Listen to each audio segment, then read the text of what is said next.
Cordial saludo, mi nombre es Mónica Yadira Moreno Vargas. A continuación voy a realizar la presentación dando respuesta a los puntos 3, 4 y 5 de la parte individual para el curso Diseño y Proyectos de Investigación.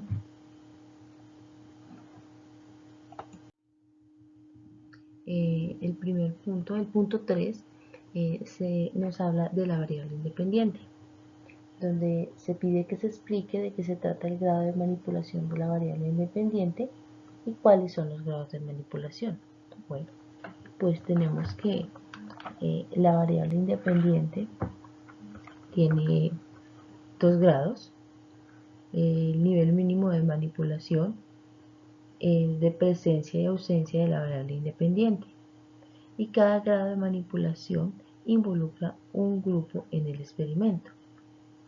Cuando se habla del grado de presencia y ausencia, esto implica que un grupo se expone a la presencia de la variable independiente y el otro no. Posteriormente, los dos grupos se comparan para saber si el grupo expuesto a la variable independiente difiere del grupo que no fue expuesto. Cuando se habla de más de 2 grados, es que en otras ocasiones es posible manipular la variable independiente en cantidades o grados. Cuando se manipula la variable independiente en varios grados, se tiene la ventaja de que no solo se puede determinar si la presencia de la variable independiente o tratamiento tiene un efecto, sino también si distintos niveles de la variable independiente producen diferentes efectos.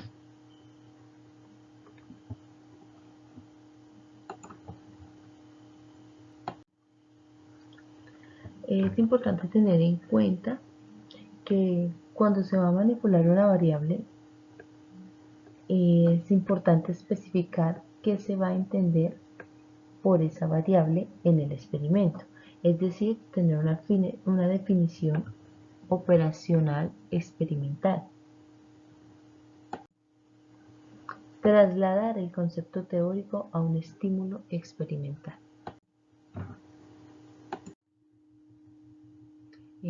El punto 4 nos pide hablar sobre el control y la validez del experimento interna y externa.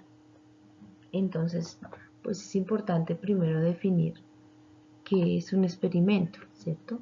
Por ejemplo, Creswell 2009 denomina a los experimentos como estudios de intervención porque un investigador genera una situación para tratar de explicar cómo afecta a quienes participan en ella en comparación con quienes no lo hacen.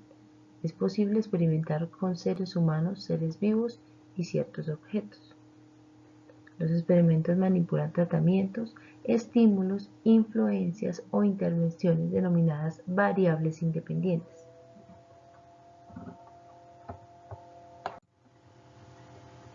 Ahora bien, ¿de qué se trata el control y la validez interna de un experimento?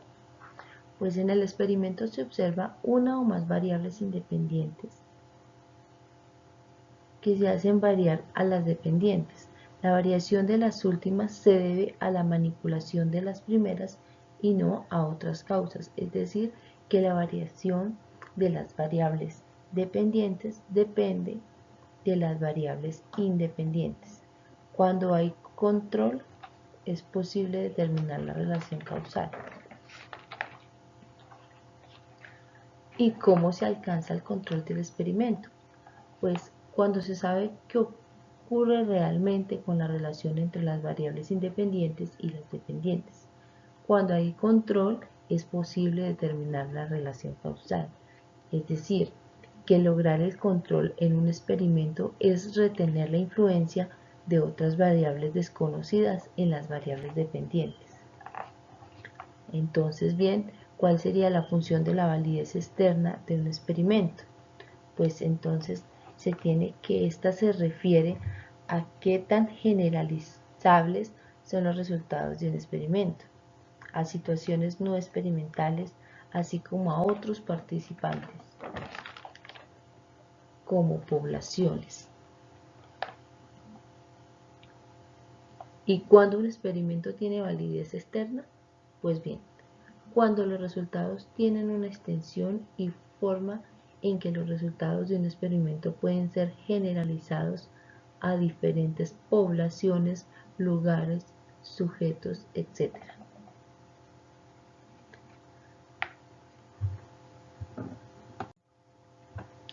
¿Cómo se logra el control y la validez externa?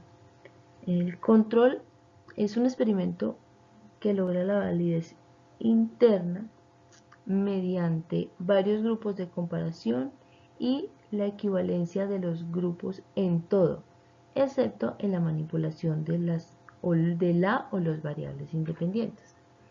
Cuando hablamos de varios grupos de comparación, pues es necesario que en un experimento se tengan por lo menos dos grupos que comparar. En primer término, porque si nada más se tiene un grupo, no es posible saber con certeza si influyeron las fuentes de invalidación interna o no. Por otro lado, tenemos la equivalencia de los grupos. Sin embargo, para tener control no basta con dos o más grupos, sino que estos deben ser similares en todo, menos en la manipulación de la o las variables independientes. Pues el control implica que todo permanece constante, salvo la manipulación o intervención. Si entre los grupos que conforman el experimento todo es similar o equivalente, excepto la manipulación de la variable independiente, las diferencias entre los grupos pueden atribuirse a ella y no a otros factores, entre los cuales están las fuentes de invalidación externa. Se continúa con el punto 5, el cual nos pide que en el marco de la enseñanza de aprendizaje y evaluación de las matemáticas se seleccione una serie de variables independientes o dependientes y dependientes y pensemos cómo se manipularía en situaciones experimentales. ¿Cuántos niveles o modalidades podrían incluirse para cada variable y estos niveles o modalidades cómo podrían traducirse con tratamientos experimentales? Entonces se hizo la selección de 3 variables. Realicé la selección de 2 variables independientes y una dependiente.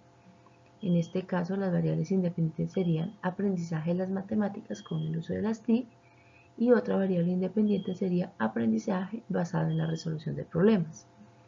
Como variable dependiente tenemos el aprendizaje de las matemáticas. ¿Ven?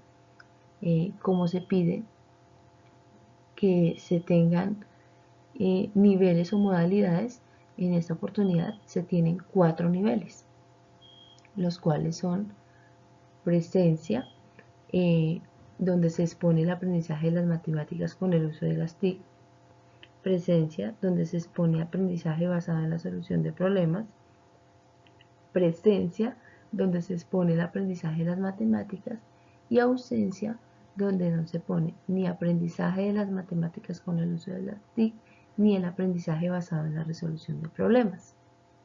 Estos serían los grupos y los niveles que se manejarían para